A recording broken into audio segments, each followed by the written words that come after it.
Hello everyone, আসসালামু আলাইকুম। সবাইকে আরো একটি নতুন ভিডিওতে শুভেচ্ছা, অভিনন্দন ও ভালোবাসা। গত 2 দিন আগে আপনাদেরকে একটা পোস্ট আকারে জানিয়ে দিয়েছিলাম যে সৌদি আরবে উমরা ভিসা চালু হয়ে গিয়েছে। আপনারা অর্থাৎ এই কুরবানি ঈদের পরে 1 তারিখ থেকে কিন্তু উমরার হাজি সৌদি আরবে প্রবেশ করতে পারবে, অর্থাৎ 1 জুন থেকে।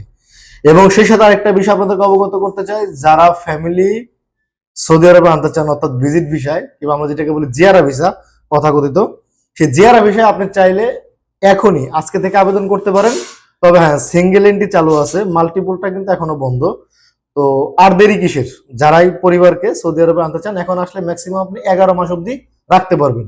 অর্থাৎ আগামী কুরবানি ঈদের আগে যখন আবার বন্ধ করবো সিস্টেম, তখন তার আগে আপনি পাঠিয়ে দিলেই হবে। তো যে যেখান থেকে বসে ভিডিওটি দেখছেন, সবাইকে ভিডিওটি শেয়ার করার জন্য অনুরোধ থাকবে। এই মুহূর্তে উমরা ভিসা চালু আছে, সেটি আপনি 10 থেকে 15 দিনের জন্য আনতে পারেন, কিংবা 85 দিনের জন্য আনতে পারেন। তবে উমরা ভিসা আমরা প্রসেসিং করি না, এটা আপনাদেরকে তথ্য দেওয়ার জন্য জাস্ট ভিডিওটি করা। আর জিয়ারা ভিসা যদি আপনি আবেদন করতে চান, আপনার কফিল কোড দেয়, সবকিছু দেয়। আমরা খুব স্বল্প খরচে, ধরতে গেলে খরচই নেই, 35 টাকা হচ্ছে চেম্বার অফ কমার্স, আর আমরা আবেদন করবো তো 20 টাকা, আর মোটামুটি আপনার 100 টাকার মধ্যে হয়ে যাবে। এটা হচ্ছে যদি কফিল আপনার সবকিছু দেয়। আর যদি কফিল না দেয়, সেক্ষেত্রে রেট কত সেটা আপনাদেরকে বলে দিব। তো দেরি না করে আজই আবেদন করে ফেলুন আপনার পরিবারকে আপনার কাছে আনার জন্য। আল্লাহ হাফেজ।